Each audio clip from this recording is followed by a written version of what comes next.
Bismillahirrahmanirrahim. Assalamualaikum warahmatullahi wabarakatuh. Alhamdulillahilladzi arsala rasulahu bil huda wa dinil haqq liyudhhirahu 'ala ad-dini kullihi walau karihal musyrikun. Wa asyhadu an la ilaha illallah wahdahu la syarika lah iqraran bihi wa tauhidan. وأشهد أن محمدًا عبده ورسوله صلى الله عليه وعلى آله وأصحابه وسلم تسليمًا مزيدا وبعد. Hadirin jamaah Masjid Pusdai Bandung, Jawa Barat yang Allah muliakan, juga para pendengar Radio Tarbiyah Sunnah Bandung dan radio-radio lain yang ikut gabung, para pemirsa beberapa stasiun TV dan para netizen. Alhamdulillah kita kembali berjumpa melanjutkan kajian tentang kiamat. Kita sedang berbicara tentang hisab. Salah satu bentuk hisab adalah pertanyaan di hari kiamat. Ada beberapa yang ditanyakan, dua yang sudah kita bahas. Pertama, kekufuran dan perbuatan syirik manusia. Yang kedua, amal yang mereka lakukan di dunia. Dua-duanya sudah dibahas. Masuk yang ketiga. Salah satu yang pasti akan ditanya di akhirat adalah tentang kenikmatan yang pernah dirasakan oleh manusia di dunia. Nikmatnya bukan satu dua jenis, tapi seluruh jenis nikmat. Dan itu pasti. Lahir ataupun batin. Nikmat makan, nikmat tidur, nikmat minum, nikmat istirahat. Bahkan juga nikmat kesehatan, nikmat kesenangan, kegembiraan, dan kebaikan. Baik nikmat dari nikmat-nikmat yang pokok ataupun yang masuknya kamaliyat. Kamaliyat itu kenikmatan yang lahir dari kebutuhan tersier atau sekunder, tersier, dan seterusnya. Bukan dari kebutuhan pokok. Allah berfirman di dalam Al-Quran surah At-Takatsur ayat yang ke-8, "Tsumma latus'alunna yawma idzin 'anin na'im." Kemudian pasti kalian akan ditanya. Kepastiannya diterangkan dengan dua bentuk penekanan. Adanya huruf lam taukid, dibaca pendek latus alunna, asalnya tus alu. Untuk mufrad, untuk jamak tus aluna, masuk huruf lam pendek latus aluna. Kemudian masuk lagi huruf nun di akhirnya, disebut nun taukid tsaqilah. Nun taukid maknanya memastikan, menekankan. Karena ini jamak, maka huruf akhirnya, huruf lamnya didhammahkan latus alunna. Karena ada lam dan nun yang dua-duanya itu memastikan, menekankan, maka kepastian akan ditanya itu sesuatu yang sangat ditekankan. Tsumma latus'alunna, kemudian kalian pasti akan ditanya yauma idzin, pada hari itu, maksudnya hari kiamat, anin na'im. Anin na'im ada huruf alif lam, disebut lil istighraq, artinya seluruh jenis kenikmatan, lahir ataupun batin, nikmat materi ataupun nikmat immateri, semuanya itu akan ditanya. Berkata Imam Ibnu Katsir rahimahullah ketika menafsirkan ayat ini, kata beliau, yakni bin na'im syab'ul butun wa baridul ma wa dhilalul masakin wa i'tidalul khalqi wa ladzatun naum. Yang dimaksud dengan semua kenikmatan mencakup kenyangnya perut, segarnya dingin, segarnya air yang dingin ketika gerah, panas, kehausan di tengah siang hari bolong, minum air es.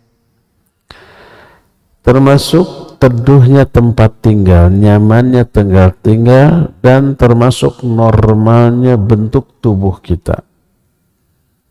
Termasuk kelezatan ketika tidur.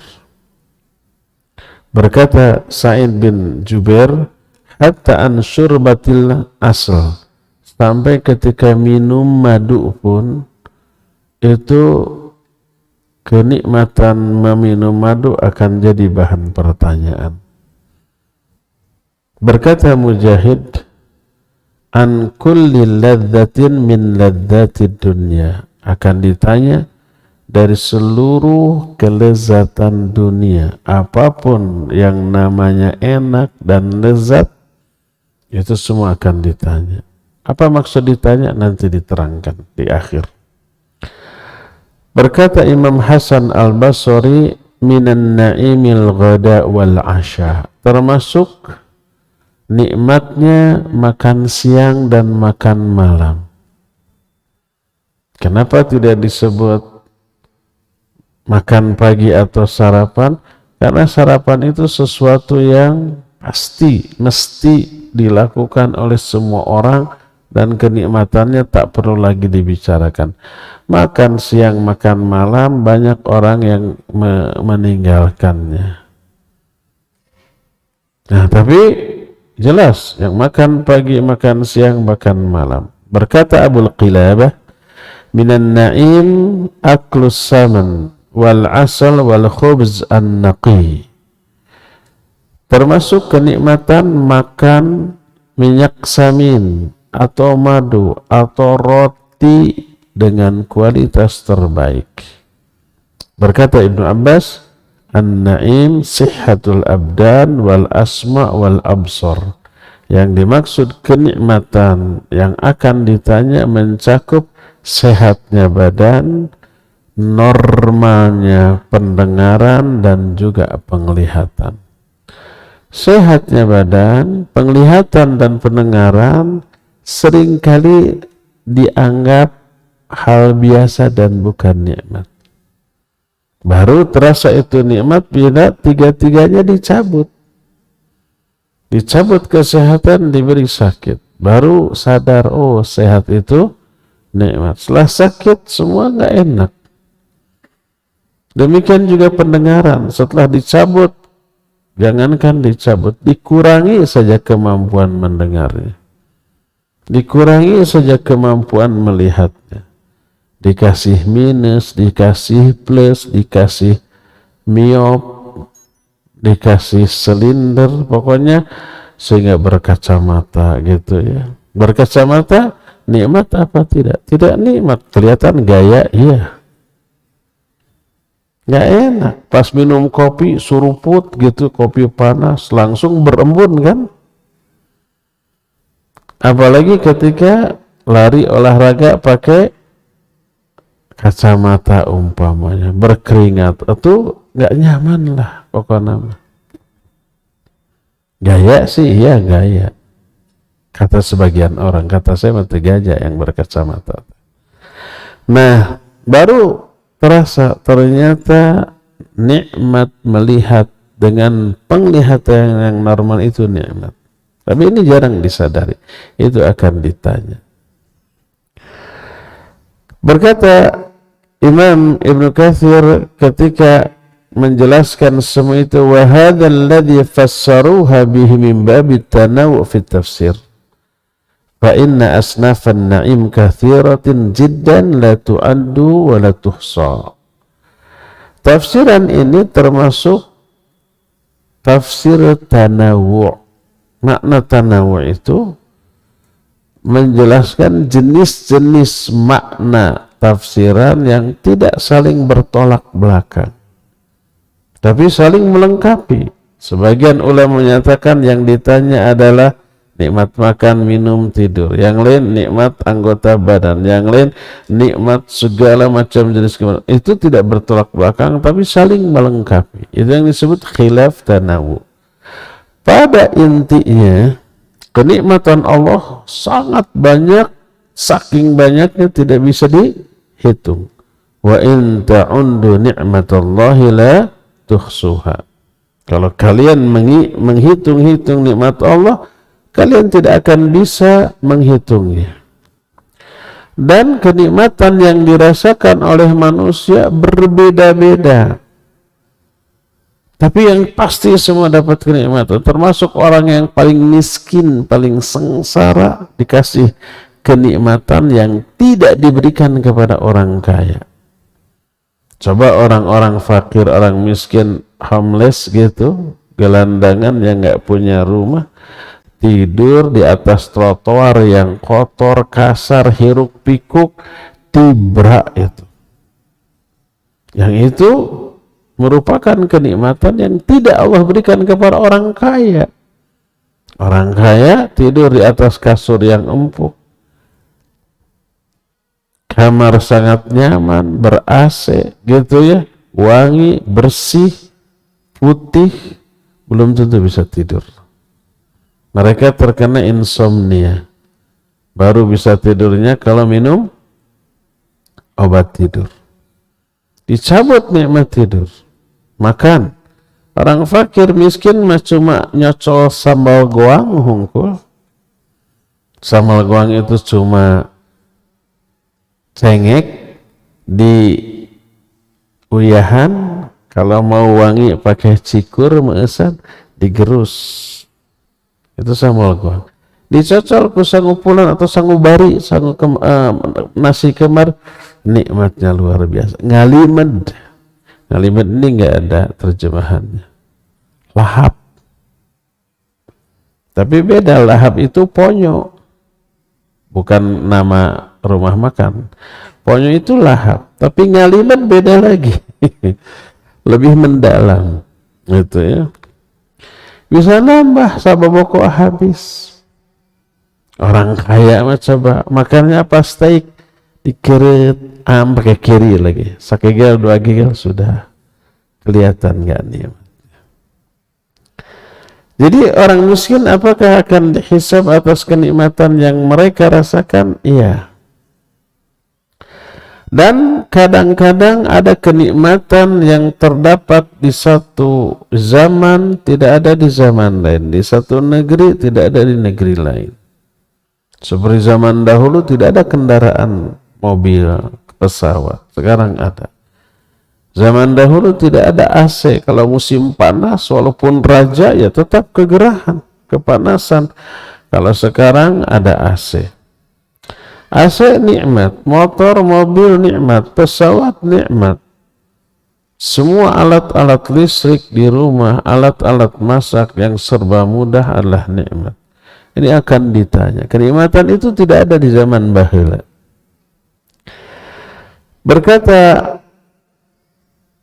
Rasul sallallahu alaihi wasallam dalam hadis yang diterima dari Abu Hurairah radhiyallahu an, diriwayatkan oleh Imam At-Tirmidzi dalam kitab Sunannya dengan sanad yang sahih,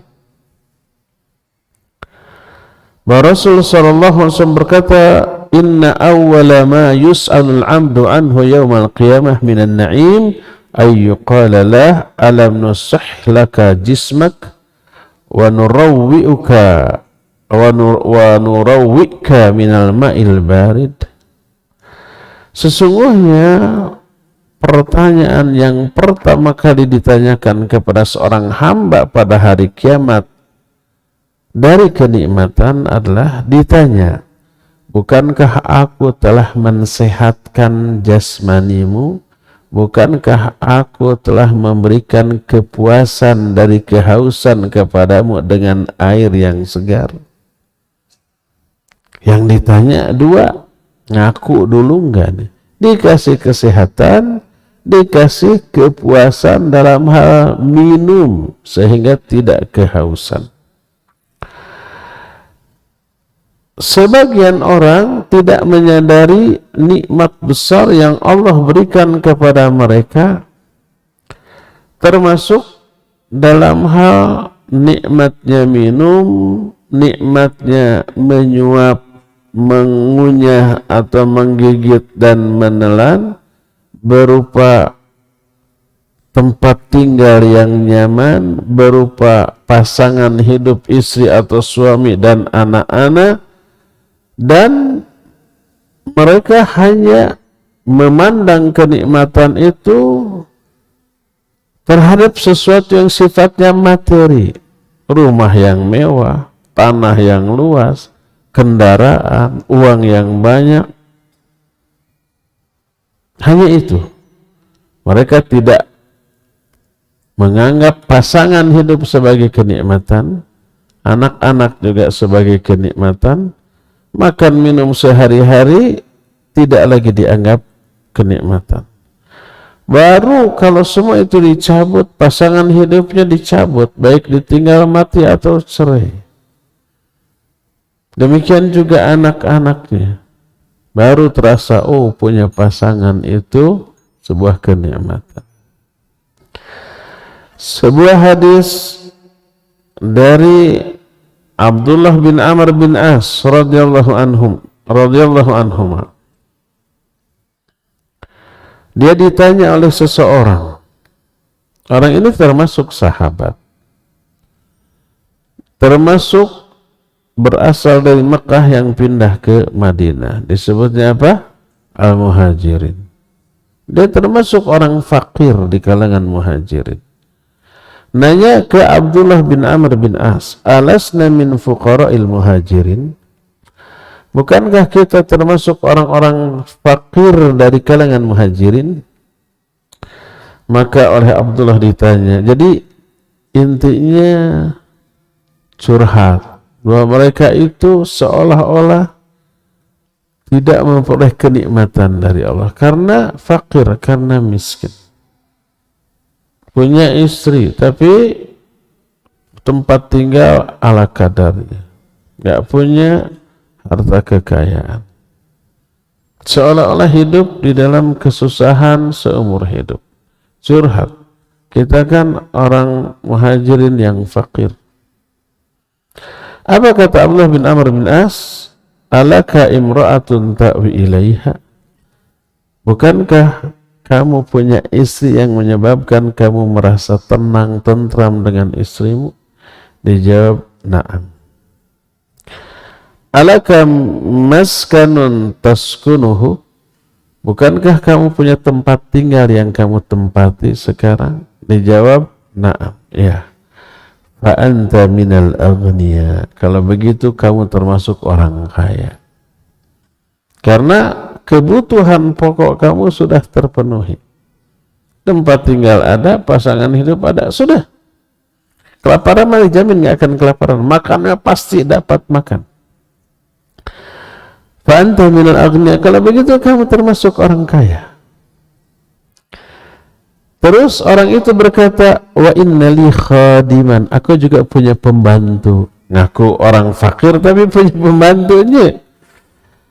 Apa kata Abdullah bin Amr bin As? Fa anta minal muluk. Kalau begitu kamu termasuk di antara para raja. Punya pelayan yang melayani kamu, membantu pekerjaan kamu. Sudah punya pelayan, punya rumah, punya istri, ngaku fakir, ngaku miskin. Hadis tersebut sahih diriwayatkan oleh Imam Muslim dalam kitab Sahih Muslim. Dalam Sahih Bukhari, sebuah hadis yang diterima dari Ibnu Abbas radhiyallahu anhuma, dia berkata Rasul sallallahu alaihi wasallam, ni'matan maghbuna fihima katsirun minan nas as-sihah wal faragh. Ada dua kenikmatan yang banyak diabaikan oleh kebanyakan manusia. Yang dimaksud diabaikan ada dua. Pertama, dianggap bukan kenikmatan. Yang kedua, tidak disyukuri. Dua kenikmatan yang banyak diabaikan oleh kebanyakan manusia itu as-sihah wal firaq.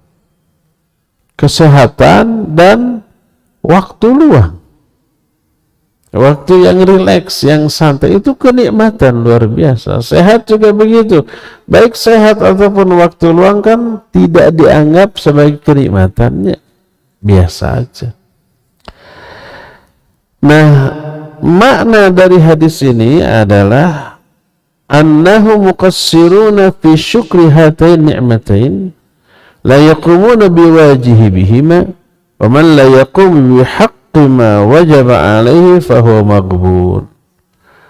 Maksud maghbun adalah dia kurang mensyukuri dua nikmat tadi, tidak melaksanakan kewajiban mensyukuri dua nikmat tadi.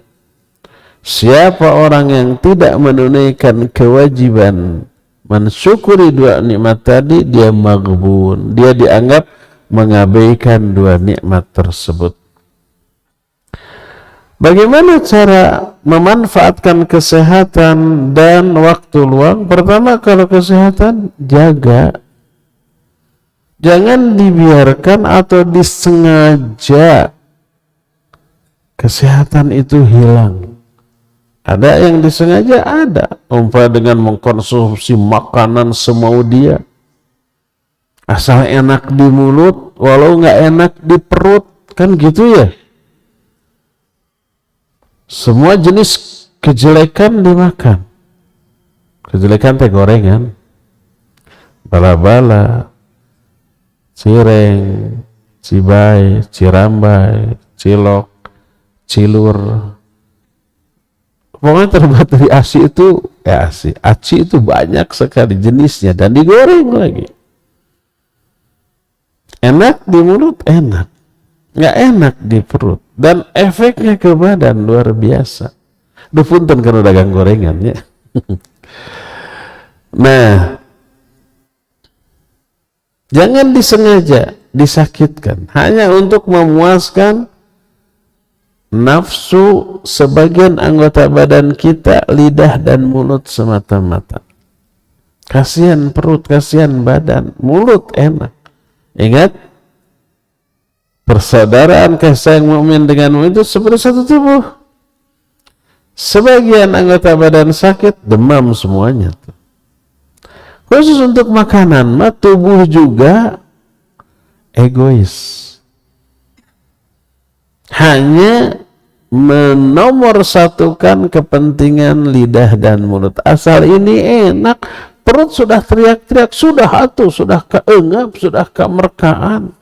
Badan sudah teriak, sudah ini badan sudah berat, sudah susah bergerak, susah nafas, sudah jalan naik tangga, udah ripuh gitu kan. Tapi demi kesenangan mulut tetap saja. Jaga kesehatan dengan cara tidak dibiarkan terjangkiti penyakit. Maka kalau seseorang berolahraga secara rutin sesuai dengan kondisi, sesuai dengan usia, dalam rangka menjaga kesehatan agar kalau sehat ibadah bisa lebih maksimal, bisa tetap saum sunat, bisa tetap bangun malam untuk tahajud, bisa membaca Al-Quran dalam jangka waktu yang lama dan sering, bisa membaca buku tanpa ngantuk gitu ya. Untuk kepentingan semua itu olahraga dia. Untuk memaksimalkan ibadah, satu lagi mah latihan lari untuk ya biar larinya cepat. Kalau maling ketahuan dia cepat. Dua-duanya ibadahnya bareng di tempat yang sama, di waktu yang sama, jenis olahraga yang sama. Yang satu mah ibadah, yang satu maksiat. Orang yang latihan lari dengan niat agar mudah sekali kabur ketika dikeroyok, seketika ketahuan maling, olahraganya maksiat. Tapi orang yang olahraga dengan niat agar badannya segar untuk memaksimalkan kualitas ibadah, dia sedang ibadah dengan olahraganya. Kalau orang yang tidak sehat, banyak kolesterol, banyak penyumbatan gitu ya, badannya keberatan, baca apapun ngantuk. Baru 1 menit 2 menit sudah berat. Baca Al-Quran baru setengah halaman sudah ngantuk. Baca buku ngantuk. Duduk di kajian nyarande di latihan. Dibrak gitu ya. Jadi kata Rasul sallallahu alaihi wasallam ketika beliau menjelaskan nikmat kesehatan, itu banyak diabaikan. Pertama, syukuri kesehatan dengan cara dijaga. Jangan sampai dibiarkan terkena sakit. Jangan sampai mager dan PW. Ini yang menyebabkan Nabi SAW mengajarkan doa, Allahumma inni a'udzubika minal hammi wal hazan wal azzi wal kasal. Ya Allah, aku berlindung kepada Engkau dari ham dan hazan, resah dan gelisah, minal kasali, minal jubni wal kasal, dari kepengecutan dan kemalasan.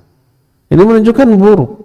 Sampai Nabi SAW berlindung kepada Allah dari hal itu.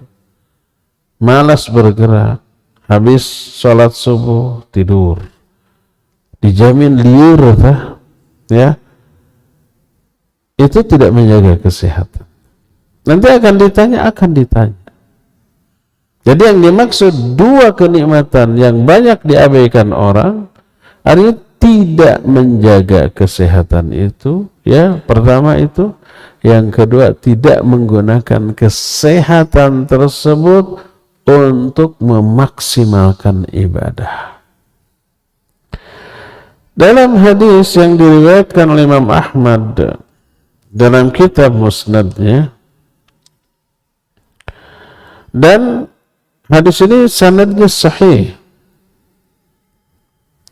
sebagaimana diterangkan dalam kitab Mishkatul Masabih, berkata Rasul sallallahu alaihi wasallam, la ba'sa bil ghina liman ittaqallaha azza wa jalla, was-sihah liman ittaqallaha khairum minal ghina, wa thaibun nafsi minan na'im. Tidak apa-apa kaya bagi orang yang bertakwa kepada Allah. Tidak terlarang, boleh kaya, boleh. Asal apa? Takwa. Kalau takwa yang mendasari perilaku seseorang, terus dia kaya, kekayaannya pasti manfaat. Kekayaannya akan menjadi pahala jariah bagi dia. Kekayaannya dia keluarkan zakatnya, infaknya, sedekahnya, pokoknya menjadi tabungan pahala yang banyak di akhirat. Di dunia ini kekayaan tidak bisa dinikmati seluruhnya, tidak bisa. Berapa miliar sih uang kita, atau berapa triliun orang kita, yang kemakan mah cecep cuma sepiring 2 piring kalau sehat. Tapi kalau umpamanya dia punya darah tinggi, kolesterol, asam urat, ya, ginjal, makannya apa? Makannya sayur bening. Mau makan buah-buahan dan sayur-sayuran hijau terlarang karena asam urat. Mau makan kacang-kacangan yang enak dan bermanfaat terlarang karena asam urat. Mau makan daging-dagingan, kolesterol tuh. Jadi apa tuh yang dimakan? Udah sayur bening. Kekayaan banyak, untuk apa? Nggak ada manfaat kekayaan di dunia. Paling kebanggaan ya, tapi di akhirat jadi beban. Kalau mau meraup keuntungan besar dengan kekayaan, tabungkan untuk akhirat. Nah, orang bertakwa akan berpikir ke sana. Kekayaan ini mubazir, sudah capek-capek dicari, sudah dapat, masa jadi beban hisab di akhirat? Nggak mau tuh. Capek gawe teka pakai malehan, tapi ya diteke ya. Capek mencari kekayaan, tidak banyak manfaat di dunia selain kebanggaan, di akhirat jadi beban. Nah, bagaimana kalau capek gawe di dunia itu benar-benar kapake dan ternyata matak HD di akhirat? Keluarkan zakatnya, infaknya, sedekahnya. Mana yang bangun masjid di sana? Berapa anggarannya? Cuma 2 miliar, kasih 5 miliar. Besar lagi. Jadi tabungan di akhirat. Mana pondok pesantren yang sedang ngebangun? Tuh di Selascau. Berapa anggarannya? 1 bangunan 1 miliar, bikin 3 bangunan. Nih 3 miliar. Mana yang sedang mencari tanah untuk perluasan mahal? Tuh YTS di Selascau. Berapa harganya? Sekian. Kasih. Itu jadi tabungan di akhirat. Kudu disindir gitu merenya. Data disindir mah hari-hari, disindir gara ada hari-hari. Nah, jadi orang bertakwa akan memilih cikanya seperti itu. Makanya la ba'sa bil ghina liman ittaqallaha azza wajalla. Tidak ada buruknya kekayaan bagi orang yang bertakwa kepada Allah. Dan wasihhatu liman ittaqallaha khairu minal ghina. Kesehatan badan bagi orang yang bertakwa lebih baik daripada kekayaan. Sehat itu lebih mahal daripada kaya. Orang kan banyak gitu mencari kekayaan itu. Orang banyak mencari kekayaan agar pas sakit tiada biaya untuk mengobatinya. Kenapa nggak berpikir sebaliknya?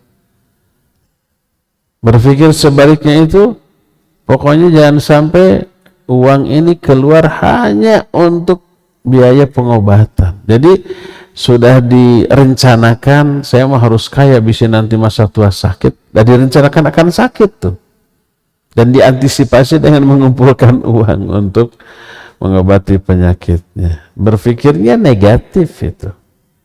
Padahal banyak penyakit tidak bisa diobati oleh apapun kecuali dengan sedekah. Kata siapa? Kata Nabi SAW. Beliau bersabda, "Dawu mardhakum bis sedekah." Obati orang yang sakit di antara kalian dengan sedekah. Abdullah bin Mubarak rahimahullahu ta'ala itu mempunyai luka di dahinya sampai tahunan.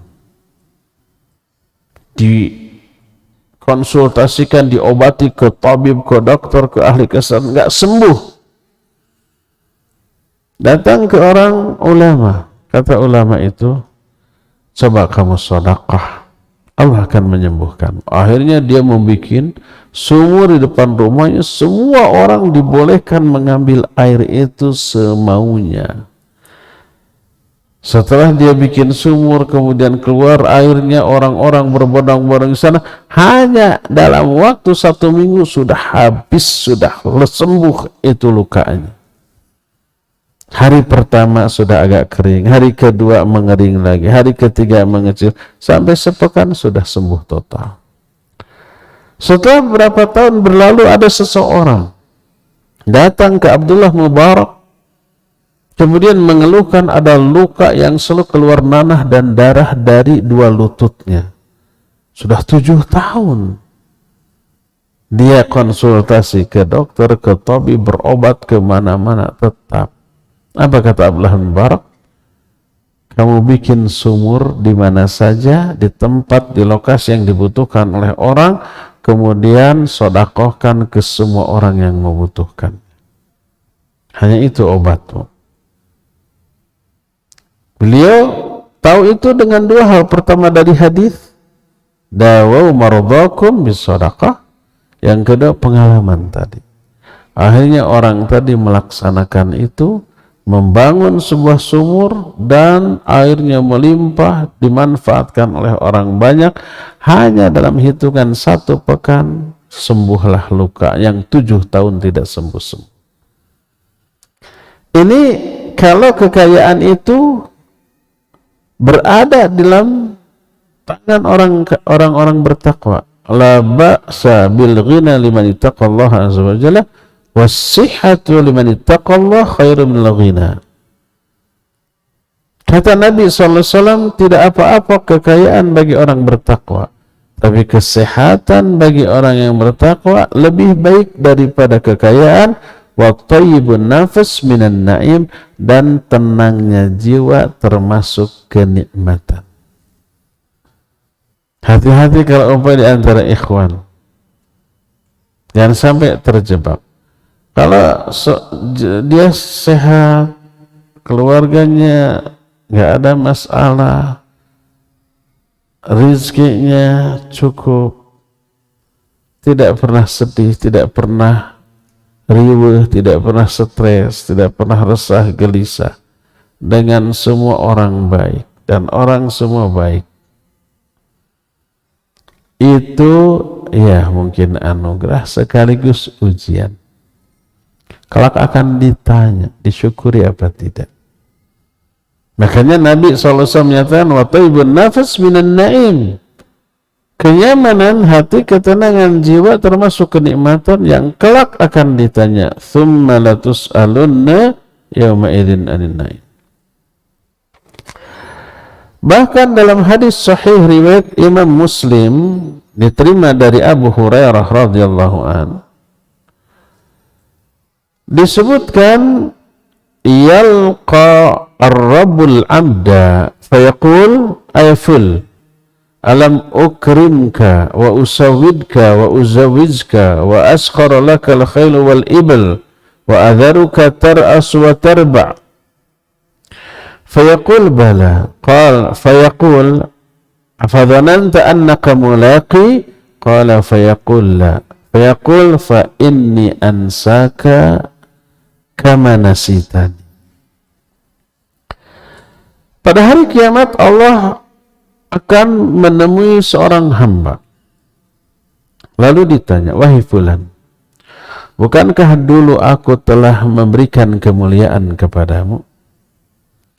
Aku telah memberikan pangkat, jabatan atau posisi kepada kamu ketika di dunia. Aku pun telah memberikan kamu pasangan jodoh. Aku pun telah menundukkan bagimu kendaraan-kendaraan, al-khil wal ibl, kuda dan unta. Aku biarkan engkau duduk-duduk, ya, tenang, nyaman, dan seterusnya. Dijawab bala, ya benar. Lalu Allah bertanya lagi, apakah kamu dulu menyangka bahwa kamu akan berjumpa dengan aku untuk dihisab? Orang itu menjawab, tidak. Dikiranya semua kenikmatan itu prestasi dia, keberhasilan dia, yang tidak akan ada hisab atas semuanya. Makanya dia nggak menyangka akan dihisab, berjumpa dengan Allah. Apa kata Allah? Fa ini ansaka kama nasitani. Kalau begitu aku pun sekarang akan mengabaikan kamu sebagaimana kamu telah mengabaikan aku. Ditinggalkan. Thumma yalqa tsani. Kemudian Allah menemui dia lagi untuk yang kedua kali. Lalu ditanya dengan pertanyaan yang sama, wahai fulan, bukankah aku dulu telah memuliakanmu, memberi kamu posisi, memberi kamu jodoh, menundukkan binatang untuk kamu, kamu dibiarkan sehat, nikmat, dan seterusnya? Dia menjawab, iya, saya ngaku. Apakah kamu menyangka kamu akan berjumpa dengan aku untuk dihisab? Dia menjawab, tidak. Kalau begitu aku akan mengabaikan kamu sebagaimana kamu pun mengabaikan aku. Ditinggalkan lagi 2 kali. Ketiga kalinya Allah menemui lagi. Kata orang Sunda, mista maja utama. Dikasih kesempatan 3 kali orang. Kesempatan pertama disebut mista, kedua maja, ketiga utama. Apa artinya? Nggak tahu saya juga. Ketiga kali ditanya dengan pertanyaan yang sama, tapi jawabannya sekarang berbeda. Dia menjawab, Rabbi ya Rabbi, amantu bika wa bi kitabika wa bi rusulika wa salaitu wa sumtu wa tasaddaqtu wa yuthni bi khairi mastata'. Ya Allah, semua kenikmatanmu dulu aku pakai untuk beriman kepadamu, beriman kepada kitabmu, beriman kepada rasul-rasulmu. Aku sholat, aku saum, aku sedekah. Dia memuji dirinya dengan semaksimal pujian yang dia bisa. Tadi mah di 2 pertemuan pertama jujur dia. Tapi yang ketiga ini bohong. Dan kebohongannya dalam bentuk memuji dirinya. Apakah ini berbohong demi kebaikan? Iya, berbohong demi kebaikan diri sendiri. Boleh enggak? Enggak boleh. Semua orang yang berbohong pasti punya alasan untuk kebaikan. Kebaikan siapa? Kebaikan diri semaling gitu, kena kamu maling nggak? Enggak, bohong nggak? Bohong. Kenapa berbohong? Untuk kebaikan diri sendiri, bisi babak belur gitu. Apa kata Allah Azza wa Jalla? Al-an nab'athu 'alaika syahidan 'alaik. Oke, nggak masalah. Sekarang kita datangkan saksi atas ucapan. Wa tafakkaru fi nafsi man dha yashhadu alayya. Dia mikir, siapa yang akan menjadi saksi atas perbuatannya ketika di dunia dahulu? Wa yakhtimullahu ala fihi. Allah kemudian mengunci mulutnya. Wa yuqalu li fakhidhi wa lahmi wa idhamihi. Lalu Allah berfirman kepada pahanya, dagingnya dan tulangnya, in antiqi, berbicaralah kamu. Lalu pahanya, dagingnya, tulangnya, semuanya berbicara, memberikan kesaksian atas apa yang mereka amalkan. Akhirnya orang itu nggak bisa mungkir tentang dosa-dosanya. Siapa orang itu? Wa dzalikal munafiqul ladzi yaskhutullahu alaihi. Itulah orang munafik yang Allah murkai. Hadis ini sahih riwayat Imam Muslim. Orang munafik jangankan kepada manusia, Allah pun dibohongi. Dikiranya Allah bisa ditipu, dibohongi. Yukhadi'unallaha wa huwa khadi'uhum. Orang munafik bermaksud menipu Allah, dan Allah kelak akan membalas tipuan mereka. Jadi semuanya itu akan menjadi bahan pertanyaan di akhirat. Seluruh jenis kenikmatan, bahkan kenikmatan yang jarang disebut atau tidak terpintas dalam pikiran kita, padahal itu sebuah kenikmatan, tetap kelak akan ditanya. Apa yang dimaksud ditanya tentang segala kenikmatan? Berkata mu'alif, was-su'alu 'anil na'im su'alun an syukril 'abdi lima an'amallahu bihi 'alaihi. Fa idza syakara faqad adda haqqan ni'mah, wa in aba wa kafara aghdaba 'alaihi Allah. Yang dimaksud pertanyaan tentang semua nikmat adalah bertanya tentang syukur sang hamba terhadap nikmat yang Allah berikan kepada orang itu. Disyukuri apa tidak? Atau kufur? Kalau dia sudah mensyukuri nikmat itu, berarti dia sudah menunaikan hak nikmat tersebut. Kalau tidak, bahkan dia kufur, Allah akan murka dan memberikan azab kepada orang tersebut. Dalam salah satu hadis berkata Rasul sallallahu alaihi wasallam, hadis ini sahih riwayat Imam Muslim, diterima dari Anas radhiyallahu an. Rasul sallallahu alaihi wasallam bersabda, "Innallaha la yardu 'anil 'abdi ay ya'kula al-akalah fayahmaduhu 'alaiha aw yashrabu syurbah fayahmaduhu 'alaiha." Sesungguhnya Allah benar-benar ridha terhadap seseorang yang makan satu makanan lalu hamdalah atas makanan itu, atau dia minum satu minum lalu hamdalah. Jangan lupa bismillah di awal, pakai tangan kanan baik makan ataupun minum, hamdalah di akhir, dan berdoa. Kata Rasul sallallahu alaihi wasallam, "Man akala," siapa orang yang makan, "tsumma qala," kemudian dia berkata, "Alhamdulillahilladzi at'amani hadza wa razaqanihi min ghairi haulin minni wala quwwah."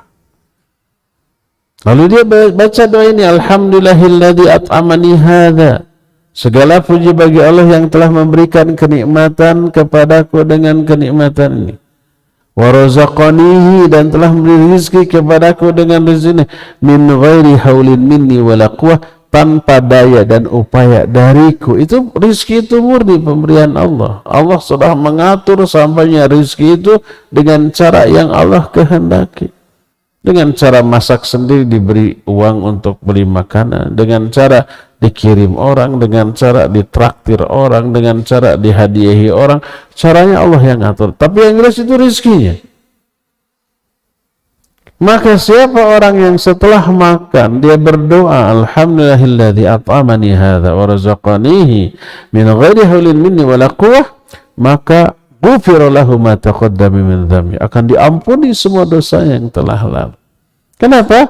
Karena dia sudah dianggap mensyukuri nikmat makanan. Hadis itu sahih, diriwayatkan oleh Imam Abu Daud dalam kitab Sunan Abu Daud. Nah, itu yang sahih. Adapun doa makan, setelah makan, "Alhamdulillahilladzi at'amana wa saqana wa alhamdulillahilladzi at'amana wa saqana wa ja'alana minal muslimin," itu hadisnya dhaif, bukan dari Nabi sallallahu alaihi wasallam. Yang sahih itu yang tadi, "Alhamdulillahilladzi at'amani hadza wa razaqanihi min ghairi haulin minni wala quwwah." Siapa orang yang sudah makan hamdalah dengan doa yang diajarkan oleh Nabi sallallahu alaihi wasallam, Allah ridha kepadanya. Makanya tak heran apabila dosanya digugurkan. Ya makan enak, ya kenyang dan sehat, ya digugurkan dosa tuh. Makan itu mubah hukumnya. Tapi kalau menerapkan sunnah Nabi SAW dalam hal makan, jadi ibadah, diampuni dosa. Ya enak, ya sehat, ya kenyang, ya diampuni dosa. Tapi jangan diambil kesimpulan 10 kali itu sehari makan, biar dosanya tambah bersih. Nah, itu melanggar ayat israf, kulu washrabu wala tusrifu. Makan minum tapi jangan israf, jangan berlebih-lebih. 5 kali, apalagi 10 kali. Sekali makannya 3 piring, 5 kali, aduh gemrot. Jadi itulah beberapa kenikmatan yang akan ditanya. Sudah 3 tuh yang ditanya di akhirat nanti. Yang pertama adalah syirik dan kufur, yang kedua amalan, yang ketiga kenikmatan.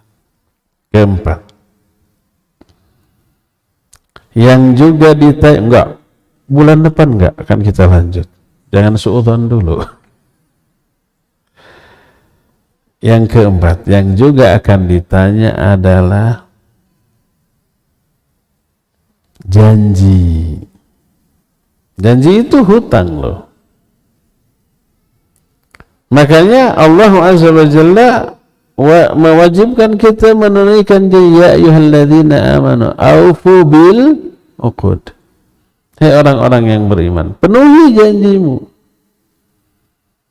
Dalam surah Al-Ahzab ayat 15 Allah berfirman, "Walaqad kanu 'ahadullaha min qabl la yuwalluna al-adbar wa kana ahdullahi mas'ula." Mereka dulu telah berjanji kepada Allah sebelumnya bahwa mereka itu tidak akan mundur lagi ke belakang, akan komitmen, akan loyal kepada ajaran Allah.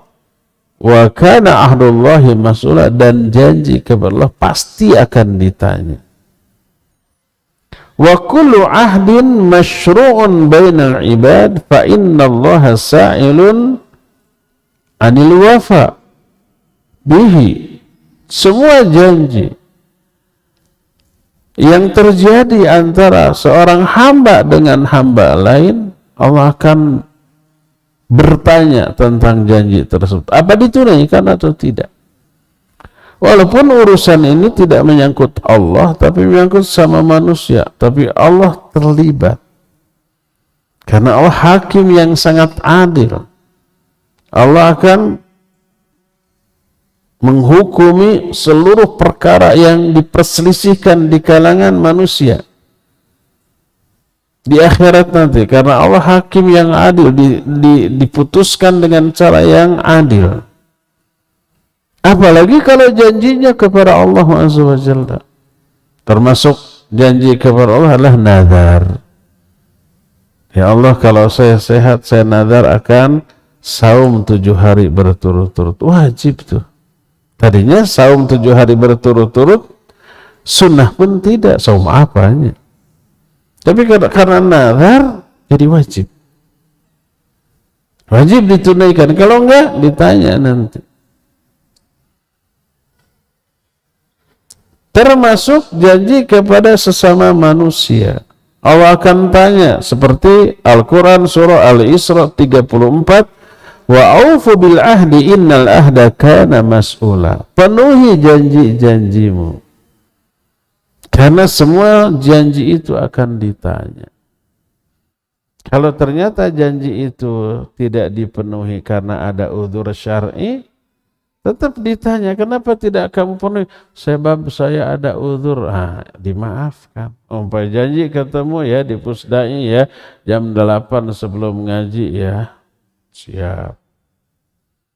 Besoknya sampai bubaran ngaji nggak ada. Kenapa? Sakit ternyata. Mencret wae. Jadi nggak bisa jauh-jauh dari WC. Baru aja beres dari WC, baru pakai pakaian, mau keluar, ngules lagi, balik lagi. Bahaya nih kalau terus ke Pusdai. Ada uzur itu mah ya. Jangankan janji kepada manusia, sholat fardu berjamaah wajib di masjid, kalau sakit begitu ya dimaafkan, sholat di rumah. Jadi wajib dipenuhi janji ke orang. Kalau tidak dipenuhi ditanya, ada uzur enggak? Kalau ada uzur, ma'fu, dimaafkan. Kalau tidak ada uzur, maka itu akan menjadi hal yang memberatkan. Inilah yang keempat. Kelima. Bulan depan enggak, sekarang juga. Sebentar lagi kok. Dan ini poin terakhir dari pertanyaan di alam mahsyar. Yang akan juga ditanya adalah anggota badan kita, pendengaran, penglihatan, bahkan hati juga ditanya.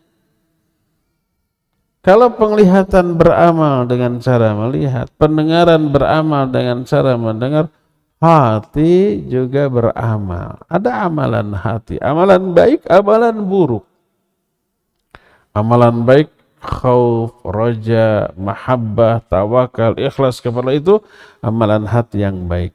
Termasuk husnudzon kepada sama, cinta kepada sama muslim itu amalan hati. Ada amalan buruk ya? Apa? Hasad, dengki, suudzon kepada orang, benci, memusuhi. Itu amalan hati yang buruk. Semua itu akan ditanya. Allah berfirman dalam Al-Quran di antara dalam surah Al-Isra 36, "Wala taqfu ma laysa laka bihi ilmun, inna sam'a wal basara wal fuad, kullu ulaika kana anhu mas'ula." Ayat ini seringkali disalahartikan dan disalahpahami serta salah dalam penerapan. Seringnya kita mendengar wala taqfu ma laisa laka bi ilmun diartikan jangan kamu ikuti sesuatu yang kamu tidak tahu tentang ilmunya, gitu ya. Ini salah. Karena salah arti, salah paham, salah penerapan. Apa salah artinya? Salah pahamnya, salah penerapan, nggak boleh taklid, harus ijtihad. Orang bodoh ijtihad atau kabayang hasil ijtihadnya. Ayatnya lafaznya bukan wala tattabi' ma laisa laka bi'ilmun, jangan kamu ikuti, bukan, tapi wala taqfu. Taqfu itu berasal dari kata apa sih? Fi'il madhi, ini kan taqfu itu fi'il mudhari yang kemasukan huruf lam nahi, jadi la taqfu. Asalnya dari kata waqafa. Waqafa ya, artinya berdiri atau bersikap. Sikap seorang muslim terhadap saudaranya. Apa bahasa Arabnya? Mauqiful muslim an akhihi umpamanya. Mauqif itu sikap. Waqafa itu bersikap. Wala taqfu ma laisa laka bi'ilmun, jangan kamu bersikap dalam sesuatu perkara yang kamu tidak punya ilmu tentangnya. Diam kalau nggak punya ilmu, jangan ngomong. Karena diartikan jangan kamu ikuti sesuatu tanpa ilmu, akhirnya dia beraksi, berijtihad dengan kebodohannya. Aduh, bahaya. Jangankan dalam hal dunia, dalam hal akhirat, dalam hal agama, dalam hal dunia pun kalau orang bodoh tentang satu perkara dunia lalu ijtihad, bahaya.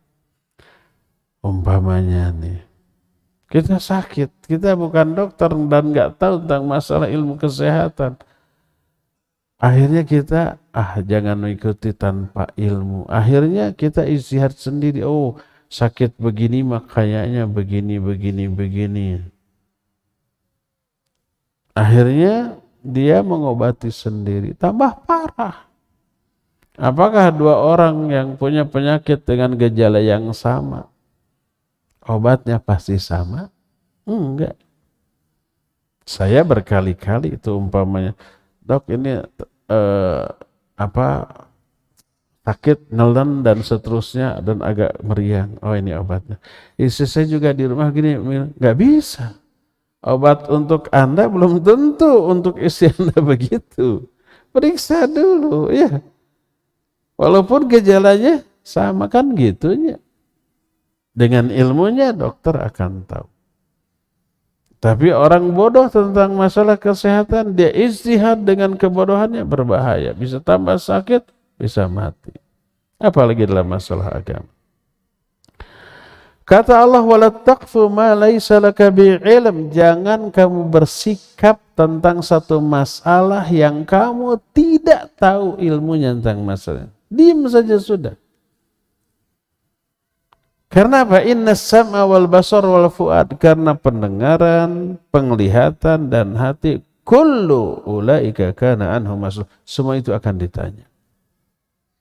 Berkata Qatadah ketika menafsirkan ayat ini, la taqul ra'aitu wa lam tara wa sami'tu wa lam tasma wa 'alimtu wa lam ta'lam fa innallaha sa'iluka an dzalika kullih. Jangan kamu berkata saya melihat padahal kamu tidak melihat, saya mendengar padahal kamu tidak mendengar, saya tahu padahal kamu bodoh, kamu tidak tahu.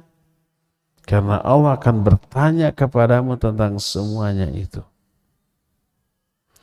Berkata Imam Ibnu Katsir ketika menafsirkan ayat tadi, wa madmumu ma dzakaruhu fil ayah annallaha naha 'anil qaul bi ghairi ilm bal bidzon alladzi huwa tawahhum wal khayyal. Kata Imam Ibnu Katsir, kandungan ayat ini adalah Allah melarang setiap orang berbicara tanpa ilmu. Bahkan hanya dhon saja jangan. Jadi ayat itu bahkan melarang kalau nggak punya ilmu, diem. Jangan sampai ayatnya, janganlah kamu ikuti sesuatu tanpa ilmu, jangan taklid, tapi ijtihad. Aduh, bahaya. Jadi bertolak belakang dengan isi ayat.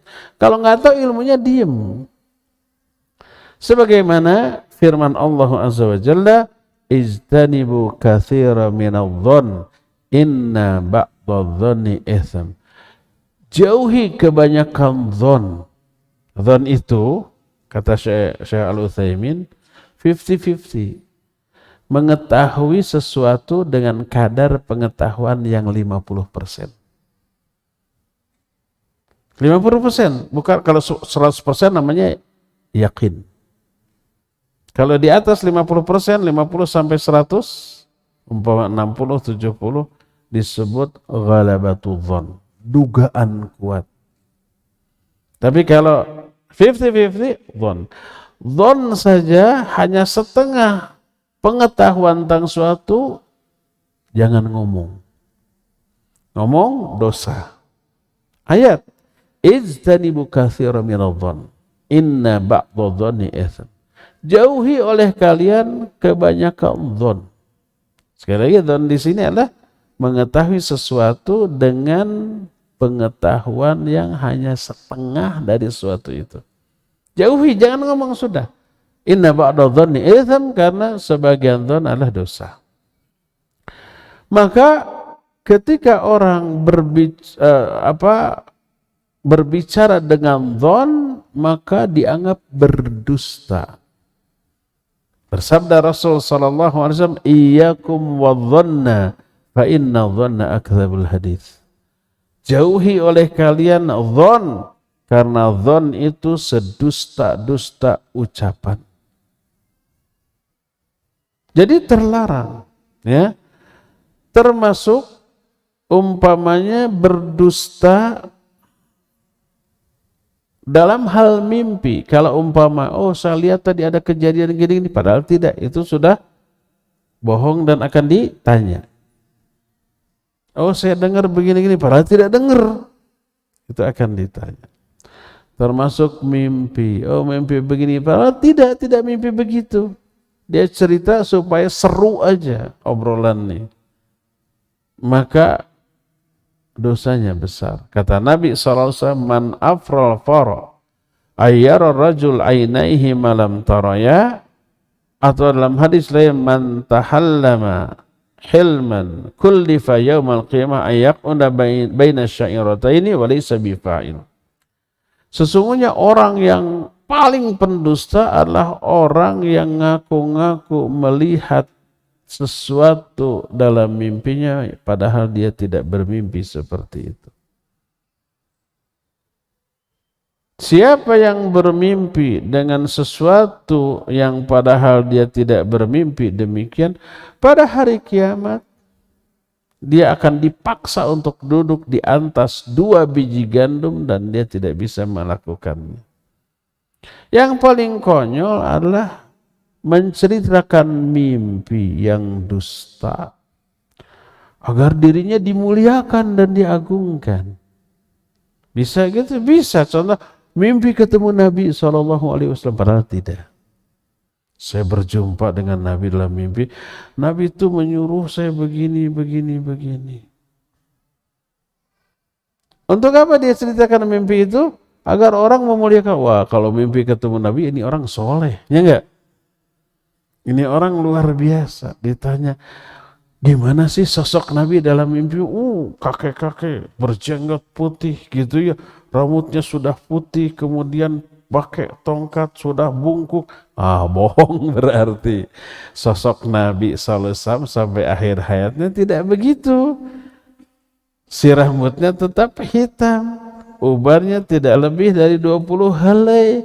Dan tidak berjenggot putih, ya berjenggot tapi tidak putih juga gitu ya. dan tidak bungkuk pakai tongkat sehingga aki-aki rempo, enggak, berarti bohong tuh orang.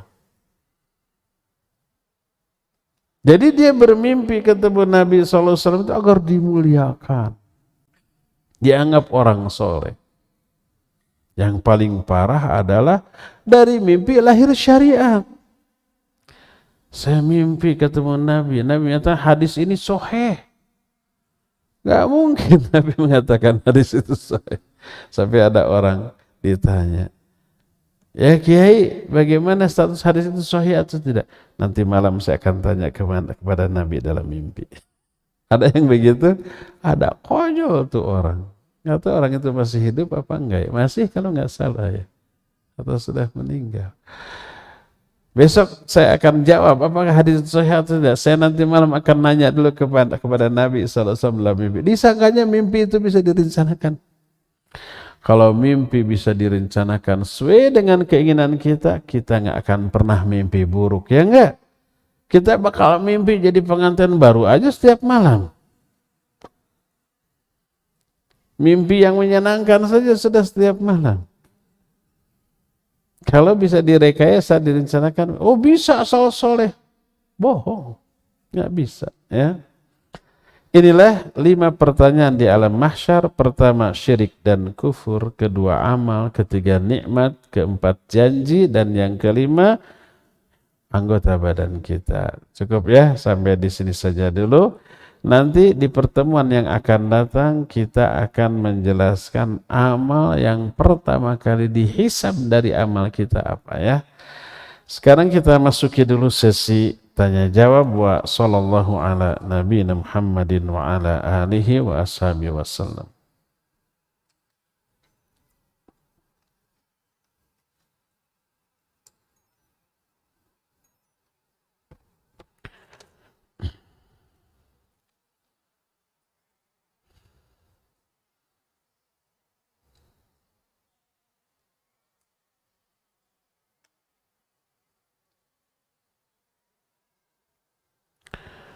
Afan Usan mau tanya, semakin kita hijrah untuk menjadi pribadi yang baik, ujian hidup pun bertambah.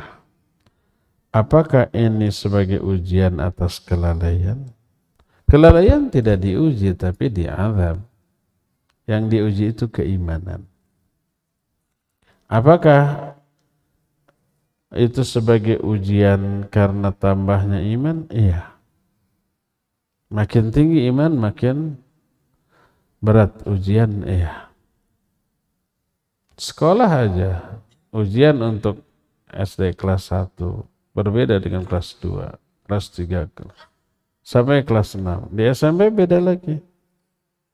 Di SMA lebih sulit lagi. Kalau sudah perguruan tinggi, harus bikin paper, harus meresume buku macam-macam, dan kalau mau akhir harus bikin karya tulis, skripsi, diuji gitu oleh tim penguji gitu ya, lebih berat lagi. Jadi semakin mencari ilmu syar'i yang ana rasakan, semakin berkuat ujian dan penyakit semakin banyak. Iya, tapi tetaplah istiqamah.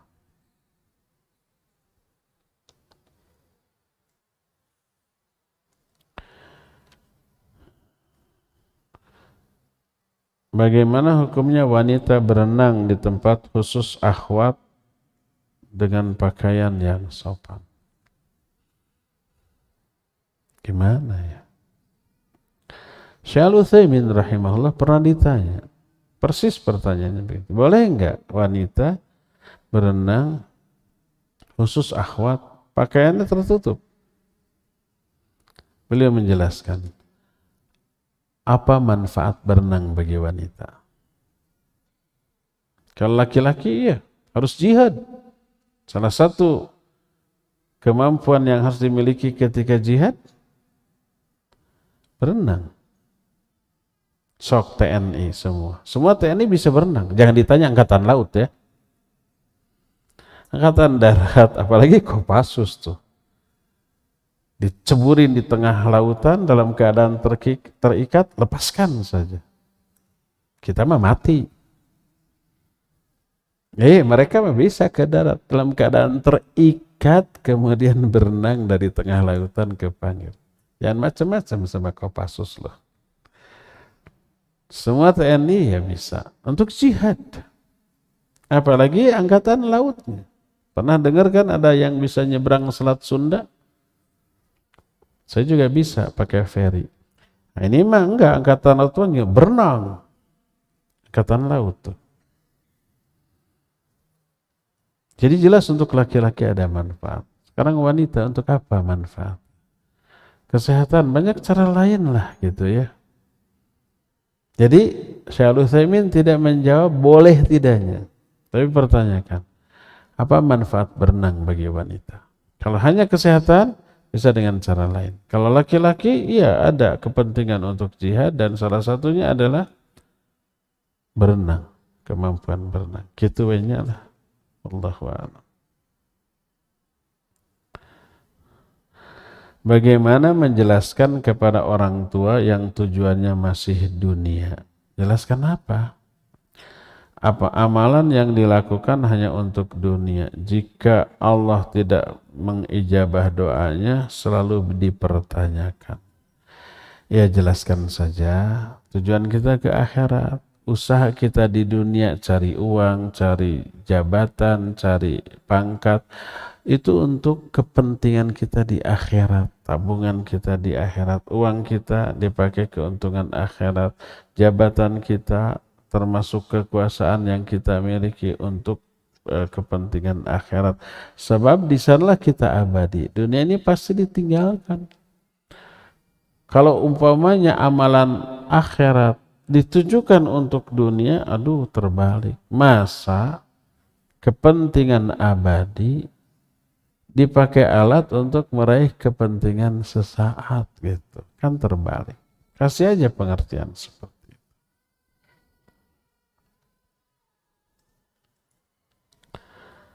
Saat ini saya sedang dalam kondisi sulit perekonomian. Kadang-kadang menjadikan saya malas untuk melayani suami. Oh ini akhwat nih. Rasanya saya seperti tidak ada hasrat berhubungan. Kebutuhan saya benar-benar tidak pernah tercukupi. Dari masalah sandang, pangan selalu merasa kurang. Merasa ya, buat cukup cuma merasa kurang. Tapi di satu sisi suami saya ini baik, insya Allah tidak pernah menyakiti saya. Nah itu syukuri itu akan ditanya. Apakah ini suatu bentuk kekufuran? Mohon nasihatnya Ustaz. Syukuri punya suami yang baik, sabar di dalam kesulitan yang sedang dialami. Ya, jadi kesulitan ekonomi karena suami sudah maksimal, tapi begitulah jatah rezeki yang Allah berikan, bukan karena kemalasan. Suami sudah maksimal berupaya, dikasihnya segitu, syukuri, nikmati, ya. Maka kekurangan secara finansial tidak boleh, ini tidak boleh nih, menggugurkan kewajiban si istri untuk melayani suami. Tetap jangan malas-malas. Mungkin salah satu penyebab diseretkannya ekonomi keluarga itu karena sikap si istri yang tidak maksimal dalam melayani suami. Allah azab dalam bentuk apapun yang Allah kehendaki, termasuk dalam bentuk diseretkan ekonominya. Ya, doakan suami, layani supaya semangat. Akhirnya Allah akan memberikan balasan dalam bentuk apa yang bisa memenuhi kebutuhan kita. Karena kebutuhan suami juga terpenuhi oleh istrinya. Nanti Allah penuhi kebutuhan istrinya. Ada hubungan? Jelas ada. Allah pengatur seluruh kehidupan. Jangan malas lagi ya nanti ya. Harus rajin.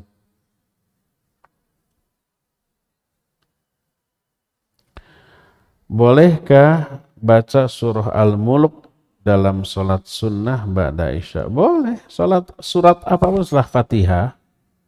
baca surat, mau Al-Mulk, mau Al-Kahfi, mau surat apapun, Al-Baqarah, silakan. Dalam salat sunat baca. Salat ba'da isya, tahajud ya silakan. Utsman itu membaca setelah isya, beliau salat hanya 1 rakaat di rumah, tapi seluruh surat dibaca dari Al-Baqarah sampai An-Nas sehari semalaman tuh. Dalam salat sunat boleh, asal jangan salat fardu. Kalau salat fardu kita jadi imam, makmum batuk-batuk nanti. Kalau kita jadi makmum, kan kita harus mengikuti imam ya. Jadi jangan panjang-panjang. Kalau salat sunat bebas.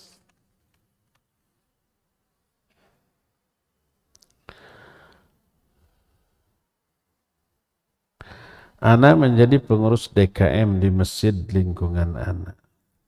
Dalam rangka sesuatunya nggak saya baca. DKM akan mengadakan tabligh akbar. Bagaimana sikap anak? Kalau umpah sesuatu tersebut secara syar'i terlarang, ya jangan ikut campur. Boleh nggak kita masuk ke dalam kepengurusan?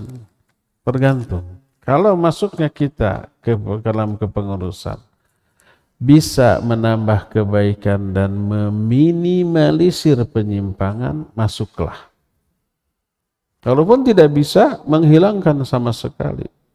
Kalau kita tidak ada, wah, bisa-bisa penyimpangan lebih banyak. Tapi kalau kita ada di sana, penyimpangannya masih ada tapi lebih sedikit, silakan. Ikut masuk ke dalam kepengurusan. Tapi pas acara menyimpang yang tidak bisa kita hentikan, berupayalah untuk tidak terlibat. Paling begitu ya.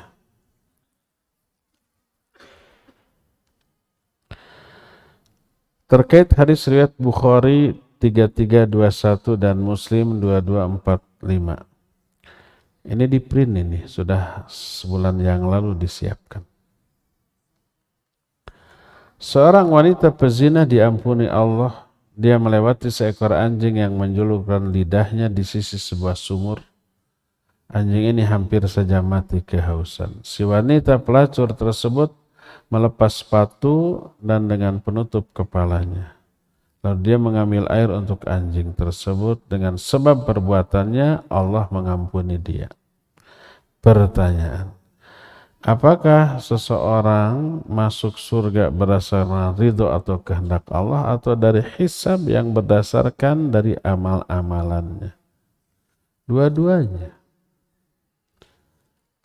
Kalau hisabnya berarti lebih bagus, lebih banyak pahala daripada dosa, Allah pasti ridho.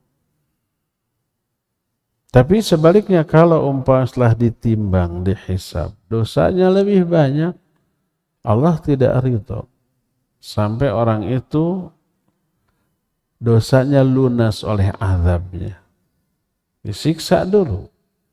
Setelah lunas oleh azabnya, bersih, baru Allah ridho dan diangkat. Jadi mustahil orang itu beramal soleh, beriman, ya, menjauhi dosa, tobat dari dosa, lalu Allah tidak ridho, nggak mungkin. Atau sebaliknya, orang itu lebih banyak dosanya daripada pahalanya. Pahalanya sedikit, dosanya lebih banyak. Ternyata Allah ridho, mustahil, ya. Nggak adil dong Allah kalau umpamanya ahli ibadah tidak dipikari ridho, ahli maksiat dipikari ridho, tidak adil. Nggak mungkin. Ketidakadilan sesuatu yang mustahil bagi Allah. Ya. Jadi kalau seorang masuk surga berdasarkan ridho Allah, dan ridho Allah itu hasil dari hisab. Kalau hasil hisab baik, Allah pasti ridho. Ya. Terakhir, Ustaz, hati ana susah tergetar bila mendengar nama Allah Azza wa Jalla disebut. Bagaimana caranya agar bisa bergetar saat nama Allah disebut, dan bagaimana agar ibadah terasa nikmat? Itu karena dosa. Dosa menyebabkan hati keras. Kerasnya hati menyebabkan tadi itu tidak bergetar ketika nama Allah disebut. Jadi Surah Al-Anfal ayat 2, idza dzukirallahu wajilat qulubuhum wa idza tuliyat alaihim ayatuhu zadatsum imana wa ala rabbihim yatawakkalun. Orang mukmin itu cirinya bila nama Allah disebut bergetar hatinya, bila dibacakan ayat bertambah keimanannya, dan hanya kepada Allah mereka bertawakal. Kalau tidak bergetar ketika nama Allah disebut, tidak juga bertambah ketika mendengar ayat Allah, berarti kualitas imannya minim, di bawah standar.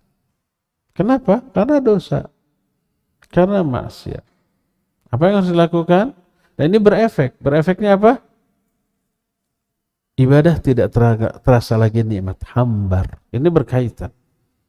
Gimana caranya? Pertama, tobati semua dosa dan kesalahan kita. Coba kita introspeksi rutinitas kita selama ini yang membuat kita futur, itu namanya futur. Yang membuat kita lemah iman, futur, sehingga keras hati, apa? Oh, ternyata rutinitas kita itu banyak lalai. Kurang diisi dengan ibadah dan amal soleh. Yang lalai-lalainya tobati. Berhenti dari kelalaian, isi dengan hal-hal yang bermanfaat. Ini yang pertama, tobati dosa. Yang kedua,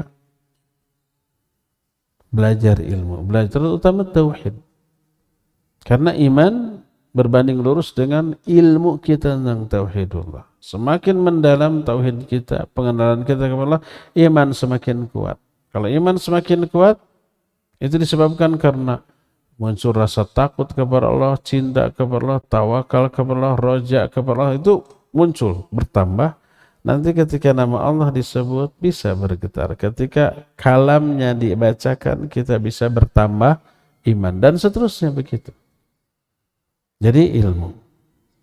Yang ketiga, usaha kita ini adalah selain belajar ilmu, coba banyak-banyak berdoa kepada Allah agar Allah melunakkan hati kita, agar Allah memberi hidayah kepada kita, agar Allah tidak mencabut hidayah ini dari diri kita.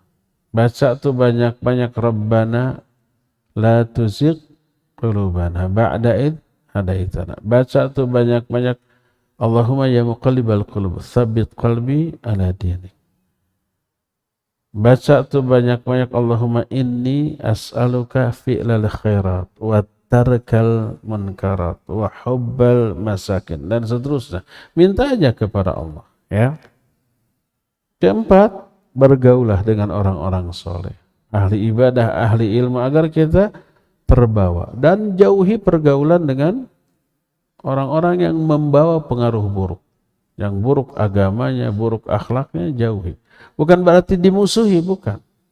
Tapi jangan bergaul rapat. Kalau ketemu ya assalamualaikum biasa. Ngobrol seperlunya, sudah berpisah. Tapi kepada orang soleh, orang berilmu, orang yang membawa kebaikan, bergaulah rapat. Kalau ketemu tidak hanya sekedar assalamualaikum cipika-cipiku, duduk ngobrol. Pelajari akhlak, ibadah, dan tingkah lakunya, ya. Maka insya Allah itu akan membuat kita akan berubah, yang tadinya keras hati menjadi lunak hati, yang tadinya hambar ibadahnya menjadi bermakna. Cukup ya, sampai di sini. Insyaallah kita jumpa kembali sebulan yang akan datang. Subhanakallahum bihamdik asyhadu an la ilaha illa anta astaghfiruka wa atubu ilaik. Walhamdulillahirabbil alamin. Wassalamualaikum warahmatullahi wabarakatuh.